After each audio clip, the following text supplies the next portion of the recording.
By changing its name to Meta Platforms, FB, Get Meta Platforms Incorporated Class A report last October, Facebook wanted to direct the spotlight away from the company after a withering series of blunders and congressional investigations.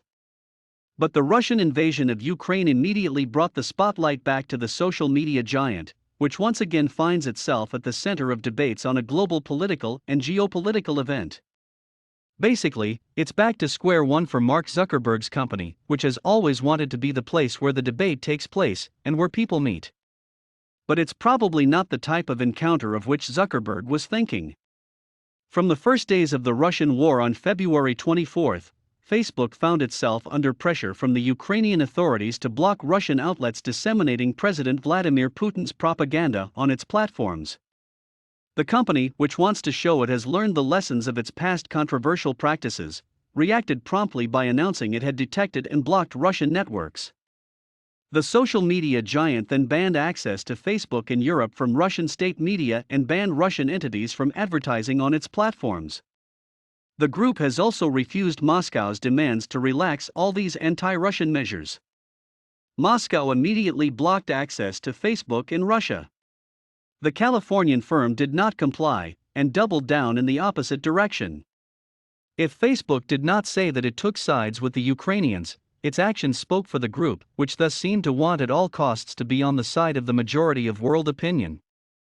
Facebook even went so far as to relax its own policy against calls for violence by allowing users in Ukraine and a few countries in Europe to exchange and post messages calling for the murder of President Putin and Russian soldiers.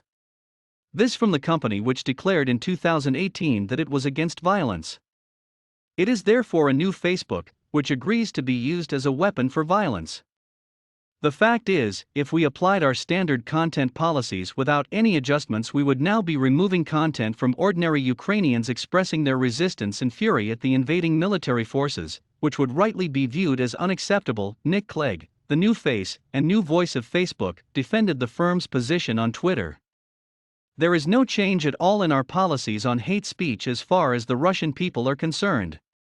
We will not tolerate Russophobia or any kind of discrimination, harassment or violence towards Russians on our platform. Regardless, we are far from a statement repeated many times before by the company after the platform was blamed for worsening ethnic tensions and sparking violence in various parts of the world. Facebook stands against hate and violence, Alex Warovka, product policy manager, wrote in a blog post on November 5, 2018. The company thus finds itself again in the hot seat. Zuckerberg got the message. After more than 2 weeks of silence, the young billionaire has just spoken about this Russian invasion, which he called a terrible war. In his first public comments, Zuckerberg said the Russian invasion of Ukraine is a massively destabilizing world event. The entrepreneur was speaking on Tuesday at the South by Southwest Technology and Entertainment Conference being held in Austin, Texas. He had dialed in by video conference for a conversation with entrepreneur and Shark Tank host Damon John. The subject of the discussion was the metaverse and Web3, the new generation of the internet. But Zuckerberg insisted on mentioning Russia and Ukraine first. "I just wanted to mention it up front and just share my support for everyone in Ukraine," he said. "I know it's a bit weird to have a conversation about the future and the metaverse and Web3 and all these exciting things with everything else going on.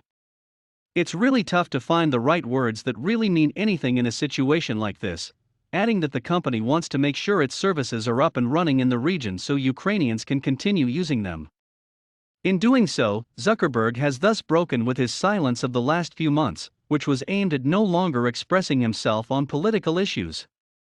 He leaves this task now to Nick Clegg, the former British Deputy Vice Prime Minister.